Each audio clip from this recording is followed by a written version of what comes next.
کہ مورب کی حالت تبدیل ہوتی ہے کس وجہ سے، وہ کون سی ایسی چیز ہے کہ جس وجہ سے مورب کی حالت تبدیل ہوتی ہے اور مبنی کی حالت تبدیل نہیں ہوتی، اسے کہتے ہیں عامل، جس کی وجہ سے مورب کی حالت تبدیل ہوتی ہے۔ اب آئیے سمجھیے عامل کیا ہوتا ہے۔ عامل جس کی وجہ سے مورب کی حالت بدلتی ہے، جس کے آنے کی وجہ سے مورب کی حالت بدلتی ہے۔ مثال کے طور پہ جو ہم نے پیچھے آپ کے سامنے مثالیں رکھی ہیں انہی کو بار بار دیکھتے ہیں۔ اس مثال میں یہاں پہ زید کے اوپر پیش ہے، یہاں پہ زبر ہے، یہاں پہ زیر ہے۔ اب ہم نے نوٹ کرنا ہے کہ یہ حالت تبدیل کس وجہ سے ہو رہی ہے۔ یہاں پہ پیش اس لیے آئی کیونکہ پیچھے ہے جاء فعل، اور فعل جب آتا ہے تو وہ اپنے فاعل کو پیش دیتا ہے۔ وہ آگے جا کے ہم پڑھیں گے مرفوعات کے اندر کہ مرفوعات کون کون سے ہیں جن پر پیش آتی ہے۔ جاء فعل ہے، اس نے آ کے اپنے معمول کو، اپنے فاعل کو پیش دی، تو جاء یہ ہو گیا عامل، اور زید ہو گیا معمول۔ یہ عامل ہے اور یہ معمول ہے، اس نے عمل کیا، جاء عامل عمل کیا، معمول اس کے اوپر اس کو پیش دے دی۔ اس مثال میں دیکھ لیجئے، رأیت فعل فاعل ہے، رأیت میں نے دیکھا، فعل بھی ہے اور تابعۃ فاعل بھی ہے۔ فعل فاعل کے بعد آتا ہے مفعول، اور مفعول ہمیشہ منصوب ہوتا ہے، اس کے اوپر زبر آتی ہے، تو یہ مفعول ہے، اور مفعول کے اوپر جو ہے زبر آتی ہے۔ تو یہ رأیت کیا ہو گیا عامل، عامل نے آ کے اپنے مفعول کو زبر دی تو یہ ہو گیا معمول۔ اس کے بعد آپ دیکھیے مررت بزید، اس مثال میں زید کے اوپر کسرہ آ گیا، زید کے نیچے زیر ہے، کس وجہ سے؟ پیچھے با جارہ ہے، ہم نے اس سے پہلے بھی آپ کو اشارہ کیا تھا، حروف جارہ 17 ہیں، اور وہ جب کسی اسم کے اوپر داخل ہوتے ہیں تو اس کو زیر دیتے ہیں۔ تو یہاں عامل کیا ہے؟ با جارہ، اس نے آ کے زید کو مجرور کر دیا، معمول ہے، زید کیا ہے؟ معمول ہے۔ عامل وہ ہے جس کی وجہ سے مورب کی حالت میں تبدیلی واقع ہو، اسے عامل کہتے ہیں۔ آگے چل کے ابھی آپ کو عامل کی سمجھ نہیں بھی آئی، آگے جیسے جیسے مثالیں آئیں گی آپ کے لیے بات کلیئر ہو جائے گی۔ اس میں ایک چیز آپ نوٹ کر لیں کہ عامل کی دو قسمیں ہوتے ہیں، کچھ ہوتے ہیں لفظی عامل، کچھ ہوتے ہیں معنوی عامل۔ کچھ ہوتے ہیں لفظی جو لفظوں کے اندر موجود ہوتے ہیں، جیسے دیکھ لیجئے جاء لفظوں کے اندر موجود ہے، رأیت موجود ہے، یہ با جارہ موجود ہے، نظر آ رہا ہے، یہ لفظی عامل۔ ان کی تعداد ہے 98 اور ان کی 14 فیملیز ہیں، 14 ان کی فیملیز ہیں۔ جیسے حروف ناصبہ ایک فیملی ہے، حروف جازمہ ایک فیملی ہے، حروف جارہ ایک فیملی ہے، تو اسی طرح 14 ان کی فیملیز ہیں، خاندان، اور ٹوٹل یہ ہے 98۔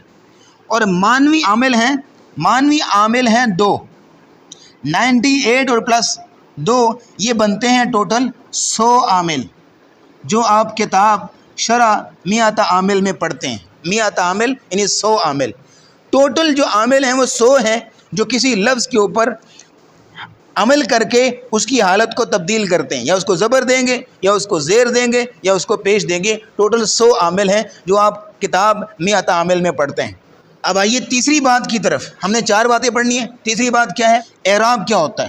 مورب کے آخر میں ہونے والی تبدیلی کو اعراب کہتے ہیں۔ اعراب کا بنیادی طور پر لغوی معنی ہوتا ہے ظاہر کرنا۔ تو جو آپ کو تبدیلی ظاہر ہوتی نظر آ رہی ہوتی ہے، ہر لفظ کے آخر میں کبھی زبر آ رہی ہے، کبھی زیر آ رہی ہے، کبھی پیش آ رہی ہے، وہ جو تبدیلی ہو رہی ہے، ظاہر ہو رہی ہے، اس کو اعراب کہتے ہیں۔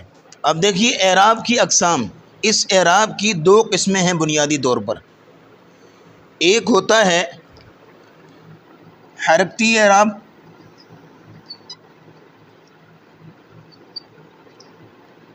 اور دوسرا ہوتا ہے حرفی اعراب۔ حرکتی اعراب کیا ہوتا ہے؟ جیسے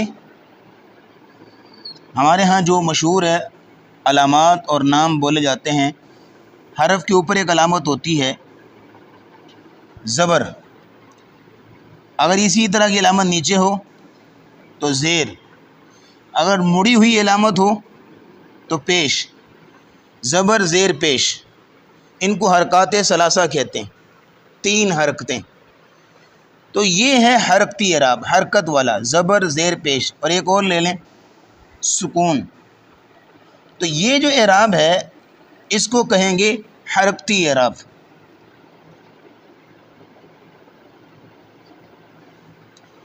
اور حرفی اعراب کیا ہوتا ہے؟ جو الف، واو اور یا سے شو ہوتا ہے.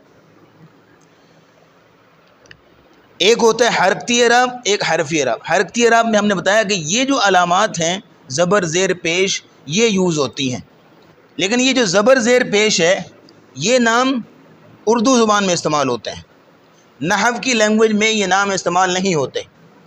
نحو کی زبان میں مختلف نام استعمال ہوتے ہیں، علامات یہی ہیں، سائن یہی ہیں زبر زیر پیش کی طرح کے، لیکن ان کے نام اور ہیں. زبر کا نام اور ہے، زیر کا نام اور ہے، پیش کا نام اور ہے. اور وہ مورب کے لیے کوئی اور نام یوز کیا جاتا ہے نحو کی لینگویج میں، اور مبنی کلمہ کے لیے کوئی اور نام یوز کیے جاتے ہیں. علامات یہی ہوتی ہیں، علامات تبدیل نہیں ہیں، البتہ نام مختلف ہیں. مثال کے طور پہ مورب کے لیے جو الفاظ استعمال ہوتے ہیں وہ ہوتے ہیں رفع، نصب، جر، اور اسی طرح لیجئے جزم. یہ رفع کیا ہے؟ پیش کو کہتے ہیں رفع. نصب زبر کو، جر زیر کو، اور جزم سکون کو. علامات وہی ہیں، سائنز وہی ہیں، لیکن نام تبدیل ہو گئے. اور یہ جو اعراب ہے یہ یوز ہوتا ہے مورب کلمہ کے لیے. مورب کلمہ کے لیے آپ نے یہی اعراب استعمال کرنا ہے. اس کی ایک مثال لے لیں جو ہم اکثر دے رہے ہیں آپ کو، جاء زید. اب اس میں دیکھیے جس کلمہ کے اوپر رفع ہو اسے مرفوع کہیں گے، جس حرف کے اوپر رفع ہو اسے مرفوع کہیں گے، یعنی رفع والا حرف. جیسے کہ اس مثال میں آپ دیکھ لیجئے زید، ہمارے پاس یہاں پہ زید کی رفعی حالت ہے. کیوں؟ زید کی جو دال ہے، کیونکہ آخری حرف ہی نحو کا فوکس ہوتا ہے نا، نحو کا آخری حرف کے اوپر ہوتا ہے. تو آخری حرف کیا ہے؟ زید. دال. دال کے اوپر کیا ہے؟ رفع، پیش. اب دال کیا ہو گیا؟ مرفوع، کیونکہ اس کے اوپر کیا ہے؟ رفع ہے. تو یہ زید کی کیا ہو گئی؟ رفعی حالت. زید کی رفعی حالت ہو گئی کیونکہ زید کے اوپر رفع ہے. یہ طریقہ ہے مورب کا اعراب بیان کرنے کا.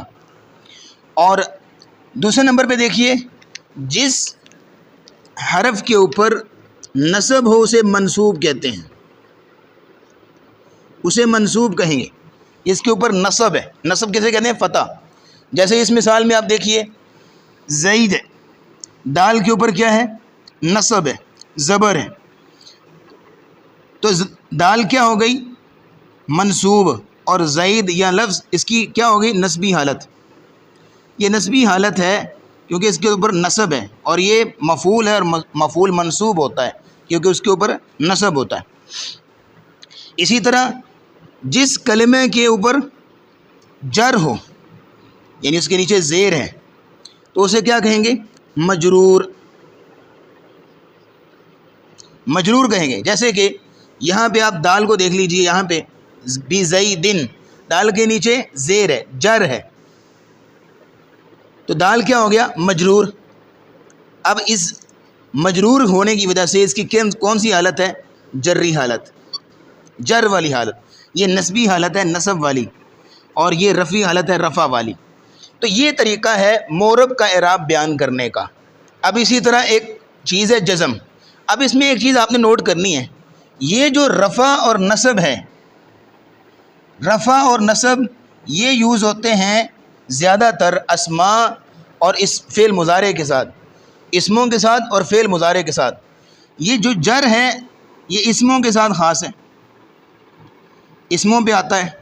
اور یہ جو جزم ہے یہ زیادہ تر فعلوں کا اعراب ہوتا ہے. یہ جزم فعل کی اعرابی حالت ہوتی ہے، اور جر جو ہے وہ زیادہ تر اسموں کی اعرابی حالت ہوتی ہے.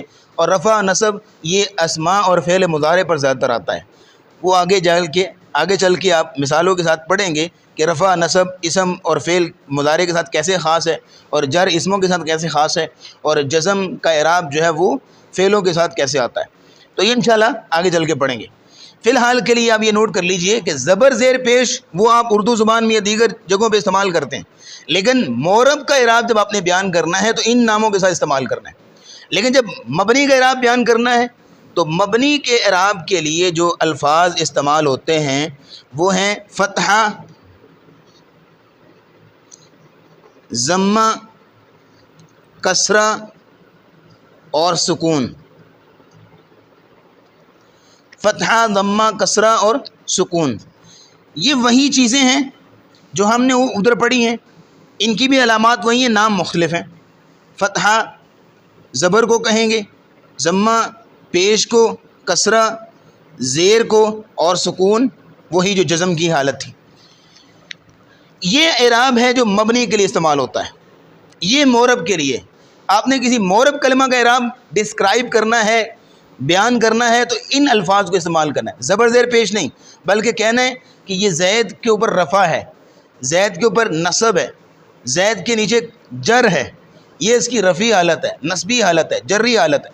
جب آپ نے مبنی کا اعراب استعمال کرنا ہے تو پھر یہ الفاظ بولنے، فتحہ، ضمہ، کسرہ، سکون۔ جیسے کہ اس کی آپ مثال لے لیں، یہ ہاذا، یہ بھی مبنی ہے، ہؤلاء مبنی، حیث مبنی اسماء میں سے۔ اب یہاں دیکھیے جس کلمہ کے اوپر فتحہ ہو اس کو کہیں گے مفتوح، اسے مفتوح کہیں گے جس کے اوپر فتح ہے۔ اب ہاذا کو دیکھ لیجئے، ہاذا کے اوپر فتح ہے، زال جو آخری حرف ہے اس کے اوپر فتح ہے، تو اسے کہیں گے مبنی بر فتح، یعنی یہ فتح پر مبنی ہے، اس کی جو کیفیت ہے یہ فتح کے اوپر مبنی ہے، ہمیشہ اس کے اوپر فتح ہی رہے گا، زبر ہی رہے گی۔ اب اس میں دوسرے نمبر پہ آتا ہے یہاں پہ ضمہ، جس کے اوپر ضمہ ہو پیش ہو اسے مضموم کہیں گے، مضموم کہ اس کے اوپر پیش ہے۔ اس میں آپ دیکھ لیجیے حیث، یہ ضمہ پر مبنی ہے، اس کے آخری حرف سا کے اوپر پیش ہے، تو یہ کیا ہو گیا؟ مبنی بر ضمہ، مبنی بر ضمہ ہو گیا۔ اسی طرح جس کلمے کے نیچے کسرہ ہو یعنی زیر، اسے کہتے ہیں مکسور۔ اور ہؤلاء کیا ہے؟ اس کا آخری حرف حمزہ، اور حمزہ کے نیچے زیر ہے، تو یہ کیا ہو گیا؟ حمزہ مکسور ہے، تو یہ ہؤلاء کلمہ مبنی بر کسرہ ہے۔ اسی طرح کوئی کلمات ہیں جیسے من، اب من کا آخری حرف نون ہے، نون کیا ہے؟ ساکن، اس کے اوپر سکون ہے، تو من ہو گیا مبنی بر سکون۔ تو جس کے اوپر فتح ہو اسے مفتوح، ضمہ ہو مضموم، کسرہ ہو مکسور، سکون ہو تو اسے ساکن کہیں گے۔ تو مبنی کا اعراب آپ نے بیان کرنا ہے، مبنی بر فتح، مبنی بر کسرہ، مبنی بر ضمہ، اور سکون ہے تو مبنی بر سکون۔ اس طرح مورب کا اعراب بیان کرنا ہے تو اس انداز سے اس کی حالت بیان کرنی ہے، رفعی حالت ہے، نصبی حالت ہے، جری حالت۔ مبنی کا اعراب بیان کرنا ہے تو اس طریقے سے مبنی بر فتح، مبنی بر کسرہ، مبنی بر ضمہ، مبنی بر سکون۔ اس کیفیت سے آپ نے حرکتی اعراب کو، تو یہ ٹوٹل 2 قسمیں ہیں حرکتی اعراب کی۔ حرکتی اعراب جو حرکت سے شو ہوتا ہے، مورب کے لیے الگ اور مبنی کے لیے الگ۔ اس میں ایک اور چیز نوٹ کیجئے گا کہ مورب کا جو اعراب استعمال ہوتا ہے، مورب کا اعراب وہ 2 طرح سے آتا ہے۔ ایک آتا ہے لفظی اعراب اور دوسرا آتا ہے تقدیری اعراب۔ لفظی اعراب جو لفظوں کے اندر موجود ہے، یہاں دیکھیے دال، لفظوں، دال کے اوپر ضمہ آپ کو نظر آ رہا ہے، دال کے اوپر نصب فتح نظر آ رہا ہے، زید کے نیچے جر آپ کو لفظوں میں نظر آ رہی ہے۔ مورب کا اعراب استعمال ہوتا ہے لفظی، اور دوسرا ہے تقدیری۔ تقدیری وہ ہے کہ جو اعراب ہے اس کا رفعی حالت ہے، نصبی حالت ہے، جری حالت ہے، لیکن یہ ہے کہ وہ تقدیری ہے، وہاں پہ فرض کیا گیا ہے، لفظوں میں نظر نہیں آ رہا۔ آگے چل کے اس کی مثالیں پڑھیں گے، فی الحال کے لیے آپ نے اس کو ذہن میں رکھنا ہے کہ یہ مورب کا اعراب 2 طرح کا ہوتا ہے، لیکن انشاءاللہ اس کو آگے جا کے مثالوں کے ساتھ حل کریں گے۔ اور لیکن مبنی کا جو اعراب ہے، مبنی کا اعراب ایک ہی ہوتا ہے اور وہ ہے محلی اعراب. محلی اعراب یعنی محل. اس کو بھی آپ ذہن میں رکھ لیجئے، اس کو بھی آگے جا کے انشاءاللہ مثالوں کے ساتھ حل کریں گے. فی الحال کے لیے ہم نے حرکتی اعراب کو آپ کے سامنے کھول دیا. حرکتی اعراب رفع کہ یہ معرب کا ہے، یہ مبنی کا ہے. معرب کا اعراب یہ دو طرح کا ہوتا ہے، مبنی کا اعراب ایک طرح کا ہوتا ہے. یہ ہو گیا حرکتی اعراب. اب یہ مختصر سی بات کرتے ہیں حرفی اعراب کی طرف. حرفی اعراب کیا ہوتا ہے؟ حرفی اعراب جو حرف سے شو ہوتا ہے، حرکت سے نہیں، اس کی کوئی علامت نہیں ہوتی، سائن نہیں ہوتا زبر زیر پیش کا، بلکہ ایک حرف سے اس کا اعراب شو ہوتا ہے، الف واو یا. یہ حرفی اعراب کن کن پہ آتا ہے اور حرکتی اعراب کن کن کی آتا ہے، یہ ساری قسمیں آگے مزید جو ہیں وہ آئیں گی مبنی اور معرب کی اقسام میں سے، کہ حرفی اعراب کن کن کلموں کے اوپر آتا ہے اور جو حرکتی اعراب ہے وہ کن کن کلموں کے اوپر آتا ہے. فی الحال کے لیے آپ چونکہ حرفی اعراب کو آپ نے سمجھنا ہے، ایک جو سمجھ ہے، فقہ ہے، انڈرسٹینڈنگ ہے، وہ آپ نے بس دماغ میں بٹھانی ہے. فی الحال تو آپ مثال لے لیتے ہیں، جیسے تثنیہ کا اعراب آتا ہے اور جمع کا اعراب آتا ہے. یہ سارے حرفی اعراب ہوتے ہیں جو حرف سے شو ہوتے ہیں. جیسے آپ دیکھیے، یہ آپ کے سامنے تثنیہ کی مثالیں ہیں، یہ جمع کی مثالیں ہیں. اس میں آپ دیکھ لیجیے راجولان کی اس وقت رفیع حالت ہے کہ ایک فاعل بن رہا ہے نا، جا فعل راجولانی آئے دو مرد. تو رفیع حالت یہاں پہ پیش کے ساتھ شو نہیں ہو رہی، رفع ضمہ کے ساتھ شو نہیں ہو رہی، بلکہ کس کے ساتھ شو ہو رہی ہے؟ الف کے ساتھ، راجولان. تو یہ الف جو ہے یہ بھی اعراب کو شو کرتا ہے، یہ حرفی اعراب ہے. یہاں پہ آپ دیکھ لیجئے اعراب شو ہوا یا کے ساتھ، یہاں پہ یا کے ساتھ، تو یہ یا اعراب کو شو کر رہا ہے یہاں پہ. اسی طرح جمع کی مثالیں لے لیں، جاء المسلمون آئے مسلمان، تو یہاں پہ اس کی رفیع حالت ہے. تو رفیع حالت کس کے ساتھ شو ہو رہی ہے؟ واو کے ساتھ، تو واو اعراب کو شو کرنے کے لیے آیا. اسی طرح یہ آپ کے سامنے نسبی حالت ہے، رأیت المسلمین نسبی حالت ہے، تو یہ نسبی حالت کس کے ساتھ آئی ہے؟ یا کے ساتھ آئی ہے. اس طرح یہ مررت بالمسلمین، یہ جری حالت ہے، جری حالت کس کے ساتھ آئی ہے؟ یا کے ساتھ. تو یہاں پہ اعراب کس کے ساتھ شو ہو رہا ہے؟ الف واو یا کے ساتھ، حرف کے ساتھ اعراب شو ہو رہا ہے. اور پیچھے جو ہم نے مثالیں پڑھی وہ حرکت کے ساتھ اعراب شو ہو رہا تھا. تو حرف کے ساتھ اعراب کن کن کلموں کے اوپر آتا ہے اور حرکتوں کے ساتھ کن کے اوپر آتا ہے، وہ آگے اس کی مثالیں آئیں گی. فی الحال کے لیے آپ نے دو قسمیں ذہن میں رکھ لینی ہے کہ اعراب کی دو قسمیں، حرکتی اعراب اور حرفی اعراب.